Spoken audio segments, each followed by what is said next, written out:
হরে কৃষ্ণ মাতাজি, আপনার কাছে জানতে চাই যে এই জড়জগতে কয় প্রকারের জীব প্রজাতি রয়েছে?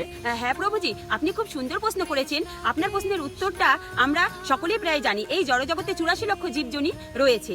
এখন এই 84 লক্ষ জীবজন্তু নিয়ে কিছু আলোচনা করব। 30 লক্ষ পশুজন্তু, বিভিন্ন ধরনের পশু, যেমন গরু, ছাগল, হাতি, মহিষ, আরও অনেক ধরনের পশু হয়ে জন্মগ্রহণ করাকে বোঝায়। 20 লক্ষ উদ্ভিদ, অর্থাৎ বিভিন্ন ধরনের গাছ, যে কোনো গাছ, ধরুন শাওড়া গাছ, শাল গাছ, সেগুন গাছ, তুলসী গাছ, এই ধরনের গাছ হয়ে জন্ম নেওয়াকে বোঝায়। আর 10 লক্ষ পাখি, অর্থাৎ যে কোনো কত ধরনের পাখি রয়েছে, শালিক পাখি, পায়রা পাখি, এই ধরনের পাখিদের জন্মকে বোঝায়। আর 11 লক্ষ কিমিকিট, কিমিকিট বলতে বোঝায় কৃমি, মল মধ্যে থাকা পোকা, যে কোনো ড্রেনের মধ্যে থাকা পোকা ইত্যাদিকে বোঝায়। 9 লক্ষ জলচর প্রাণী, জলচর প্রাণী বলতে জলে যারা বাস করে তাদেরকে বোঝায়, মাছ, চিংড়ি, কাঁকড়া ইত্যাদি।